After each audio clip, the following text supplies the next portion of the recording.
పెళ్ళైనా పండగైనా వేడుక ఏదైనా పట్టు చీరల ప్రత్యేక వేదిక వారాహి సిల్క్స్. నమస్తే రమగారు. నమస్తే జయ. రమగారు, దీపారాధన ఉదయం చేస్తాం ప్రతిరోజు, ప్రతి ఒక్కరం కూడా. అయితే కొన్ని సందర్భాల్లో ఉదయం పూట కొంత కుదరని అవకాశాలు కూడా ఉంటాయి కొంతమందికి. ఎందుకంటే ఆఫీసులకి వెళ్ళాలి, లేదా పిల్లల్ని పంపించాలి. ఇలాంటప్పుడు సాయంకాలం దీపం పెట్టొచ్చా? ఏ సమయానికి పెట్టాలి? సాయంకాలం చేసే దీపం యొక్క విశిష్టత ఏమైనా ఉందా అండి? ఉదయం కుదరకపోతే సాయంకాలం చేసుకోవచ్చు, ఉదయం కుదిరినా సాయంకాలం కూడా చేయొచ్చు. అది 2 పూట్ల దీపారాధన ఎప్పుడు మంచిదే. పొద్దున ఎలాగో చేసుకుంటాం, చేసుకోగలిగిన వాళ్ళు. చేయలేని వాళ్ళు సాయంత్రం చేసుకోండి అని చెప్తున్నాం, కానీ ఉదయంతో పాటు సాయంత్రం దీపారాధన చేసే విశేషం కూడా మంచిదే, అది ఉపయోగపడేది. సాయంకాలం అనేసరికల్లా మనకు ఒక సాధారణంగా చెప్తారు, సూర్యాస్తమయం అవి అయినాక పరమేశ్వరుడు తాండవ వేళ అది. ఈ ఉజ్జయిన్లోనూ అక్కడ సాయంకాలం హారతిస్తారు జయ, మామూలుగా ఉండదు. బాగుంటుందో. కాళిదాసు రాసిన మేఘ సందేశంలో సాయంత్రం పూట ఆయన తాండవం చేస్తాడని, ఈ ప్రమదగణాలని తప్పెట్లు కాహళధ్వనులు చేస్తున్నారని రాస్తారు. సాయంత్రం సుప్రసన్నుడుగా ఉంటాడు పరమేశ్వరుడు. ఆయన అర్ధనారీశ్వర స్వరూపంలో నాట్యం చేస్తాడు. ఇప్పుడు మనకేంటి, శివుడు మోక్షకారకుడు, ఐశ్వర్యకారకుడు కూడా. లయకారుడైనటువంటి పరమేశ్వరుని స్వాధీనం చేసుకోవాలి అంటే, ప్రసన్నుని చేసుకోవాలంటే సాయంత్రం ఆరాధన చాలా మంచిది. శివార్చన ఎప్పుడూ సాయంకాలమే చెప్తారు. దీంతో పాటు ప్రదోషకాలార్చన అనేది ఒక ప్రత్యేకమైన విధానం ఉంటుంది. ప్రదోషకాలంలో దీపం అంటారు. ప్రదోషకాలంలో దీపం. సాధారణంగా ప్రదోషం అంటే ప్రతి సూర్యాస్తమయం, ప్రతిరోజు సూర్యాస్తమయానికి ముందు వెనకల సమయాల్ని ప్రదోషకాలం అనే చెప్తారు ప్రతిరోజు. ఇందులో విశేషమైన కాలాలు ఏమున్నాయి అంటే, పౌర్ణమికి ముందు వచ్చే త్రయోదశి, అమావాస్య ముందు వచ్చే త్రయోదశి, ఈ 2 విశేషం. వీటిని ప్రత్యేకంగా ప్రదోషకాలము అని చెప్తారు. ఆ సమయంలో నందీశ్వరుడికి అభిషేకం చేయటము, ప్రత్యేకంగా శివాభిషేకం చేసుకోవటము చాలా విశేషంగా చెప్తారు. ఈ నందీశ్వర అభిషేకం చేస్తే ఏం జరిగిందో మనకి తెలియని పాపాలు కొన్ని ఉంటాయి చూడు, అవి పోతాయి. ఏదో జరిగింది మన వల్ల, అదేదో మనకి తెలీదు, ఏదో మనని పట్టి పీడిస్తూ ఉంటుంది. దేనివల్ల మనకి సమస్యలు వస్తున్నాయో అర్థం కానిదా సమస్యల నుంచి బయటపడాలంటే ప్రదోషకాలంలో ఈశ్వరాభిషేకం కానీ నందీశ్వరాభిషేకం కానీ విశేషంగా చెప్పబడతాయి. చాలా గొప్పవి అవి, చాలా అద్భుతమైన ప్రయోజనాన్ని ఇస్తాయి. మన జీవితంలో పెనుమార్పుకి కారణం అవుతుంది ఆ అర్చన. అంత విశేషమైంది ప్రదోషకాలం, అంత గొప్పది.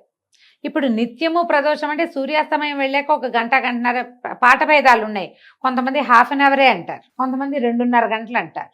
ఏదైనా సరే సూర్యాస్తమయం అయ్యాక దీపారాధన చేసుకోండి. మరి 8, 9 చేసేయద్దు, 7 గంటల లోపల చేసుకోండి. రాత్రి అయిపోయి సాయం సంధ్య, ఈ సాయం సంధ్యలో సూర్యుడు వెళ్ళాక విశేషం. వెళ్ళాక సూర్యాస్తమయం అయ్యాక అప్పుడు మీరు ఏదైనా చదువుకోవచ్చు, ఏదైనా చెప్పుకోవచ్చు. ఉదయకాలం ఏం చదివారు, ఏం చేశారో కానీ సాయంత్రం ఏదైనా శివ సంబంధమైన స్తోత్రాలు బోల్డన్ ఉన్నాయి కదా మనకి. విశ్వనాథాష్టకం అని, శివాష్టకం అని, శివమానస పూజ అని ఏదైనా చేసుకోవచ్చు. ఏదో ఒకటి చేసుకుని కాస్త దీపారాధన వెలిగించుకోవటం. కుదిరితే సాయంకాలం ఆలయ దర్శనం చేయటం, కుదరలేదు పెట్టుకోండి ఇంట్లో. అందరికీ అది అక్కడ డౌట్ ఉంటుంది, సాయంత్రం చేస్తే మంచిదేనా అని. సాయంత్రం చేసినా కూడా మంచిదే. ఎలాంటి మీరు మానకుండా చేయటం మరీ మంచిది. ఎలాంటి ఫలితం ఇస్తుందంటే శివానుగ్రహం లభిస్తుంది జయ. సాయంకాల దీపారాధన వల్ల మనకి లభించేది శివానుగ్రహమే. సమస్యల నుంచి బయటపడతాం.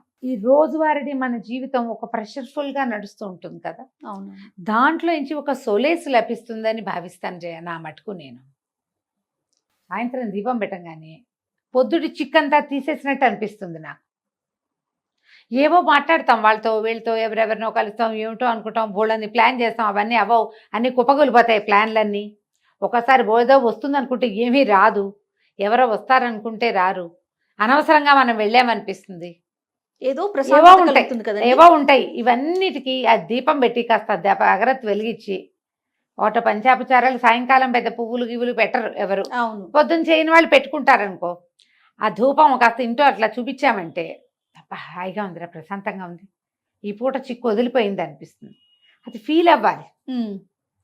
నా జీవితంలో ఏం మార్పు లేదండి అంటుంటారు కొంతమంది, వింటారు నాకు చెప్తుంటారు. మీరు చెప్పారు కదా 11 days నేను రోజు దీపం పెట్టాను, నా జీవితంలో ఏం మార్పు లేదండి. దీపం పెట్టడమే మార్పు. కరెక్ట్ అండి. ప్రతిరోజు మీరు 6:30-7 గంటలకి చకచకా స్నానం చేసేసి ఇల్లు బాకిలి ఏదో ఒక మాదిరిగా అయినా తుడుచుకుని, పొద్దున్న తోమినంత తోమకుండా కొద్దిగా ఒక మాదిరి వాకిలి సంధ్య వాకిలి జిమ్ముకుని, ఓ చెంబు నీళ్ళు పోసుకుని, కొంచెం ఫ్రెష్ బట్టలు కట్టుకుని, ఒక దేవుడి దగ్గర కూర్చుని 10 నిమిషాలు ప్రశాంతంగా ఉన్నావంటే ఏమిటి మార్పుకి అది? అదే నాంది. ఏమిటి ఇంకేం కావాలి నీకు? అంతే కదా. ఆకాశం ఊడి పడాలి, ఎప్పుడు పడుతుంది దానికి సమయం వచ్చినప్పుడు. రోజువారీని పరుగులో నువ్వు ఒక్క 10 నిమిషాలు భగవంతుడికంటూ సమర్పించగలుగుతున్నావంటే అదే పెను మార్పు. అంతకంటే ఏం మార్పు కావాలి? ఏదైనా శివ సంబంధమైనవి చదువుకోండి. నువ్వు కూడా సాయంత్రం దీపమే కదా పెట్టావు.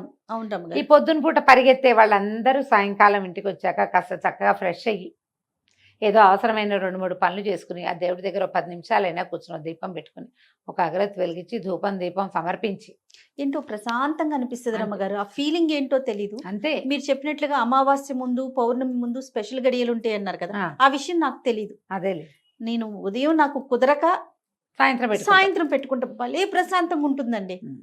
ఒక 2 రోజులు కుదరకపోతే ఏదో ఆందోళన, ఖాళీగా. ఏదో మిస్ అయిపోతుంది, ఏదో అట్లా అనిపించేస్తుంది. ఓ పండో ఫలమో పటిక బెల్లమో పంచదారో బెల్లం ముక్కో నివేదన చేయటం, కాస్త దండం పెట్టుకుని ఒక 5 నిమిషాలు స్థిమితంగా ఉంటాం. అంతే. దానికోసం అన్ని పనులు ఆపుకుంటాం. చాలు, చేయండి. సాయంత్రం దీపం చాలా మంచిది. ఈ ప్రదోష కాల అర్చన ఎక్కడైనా శివాలయాల్లో జరిగే చోటకి వెళ్ళచ్చు. నందీశ్వర అభిషేకం 3-4 చోట్ల జరుగుతుంది. అరుణాచలంలో విశేషంగా చేస్తారు.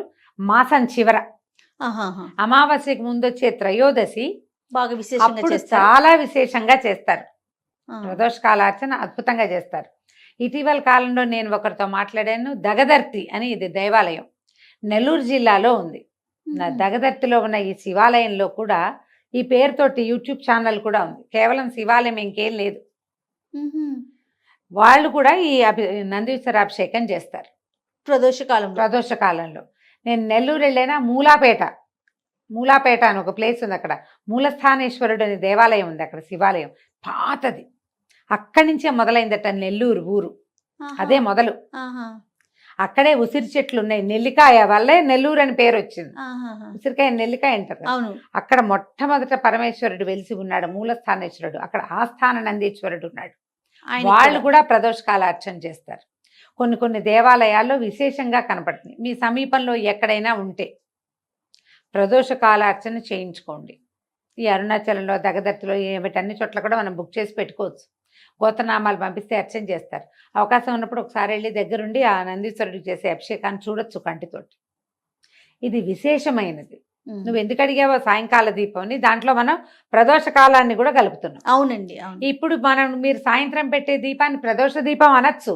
ఆహా. మీరు రోజు పెడతారు, ఆటోమేటిక్ గా త్రయోదశులు 2 కవర్ అయిపోతాయి. అవును కదా, తెలియకుండానే ఆ రోజులు కవర్ అయిపోతాయి. ఏదైనా మానేసే పరిస్థితి, మీరు బయటకు వెళ్ళే పరిస్థితి ఉంటే ఈ డేట్ చూసుకోండి. ఓకే. అమావాస్యకి ముందు పౌర్ణమికి ముందు రమ్మగారు. ఇవి 2 విశేషమైనవి. ఓకే. పెట్టుకోండి జాగ్రత్తగా. శివ సంబంధమైనది ఏ స్తోత్రం మీరు చదువుకున్నా కూడా మీకు అద్భుత ఫలితం. అంటే జయ, బ్రహ్మాండం ఊడి పడదు. అంతే కదండి. 2 పాయింట్లు ఉంటాయి వీటిలలో ఎప్పుడు కూడా. నీకు కావాల్సింది కాదు, రావాల్సింది వచ్చేస్తుంది. 1. 2ది, నీ మీద పడాల్సిన పెద్ద బండరాయి చిన్న రాయి అవుతుంది. ఎప్పుడో ఒకసారి రేర్గా ఈ రాయి తొలగిపోవచ్చు కూడా, పక్కన పడచ్చు కూడా. బండపడ్డానికి మనం ప్రిపేర్ అవ్వక్కర్ల, పడిపోతుంది ఎట్లాగో. నీ ప్రిపరేషన్ ఏం అక్కర్లేదండి, అది జరిగిపోతుంది. ఆ జరగాల్సిన భయంకరమైన పరిస్థితుల్లోంచి నువ్వు ఒక మాదిరి స్థితిలోకి మారగలుగుతావు ఈ అర్చనలు వాటి వల్ల. ఓకే. ఈ పాజిటివ్ ఎనర్జీ వల్ల మనం కొంత తప్పించుకుంటాం. అదే కదా మనకు కావాల్సింది, అదే కదండి కదా. ఇది చాలు కదా మరి. కాబట్టి ఈ రకంగా ముందుకెళ్ళండి. చాలా సంతోషం రమ్మగారు. నమస్తే. నమస్తే.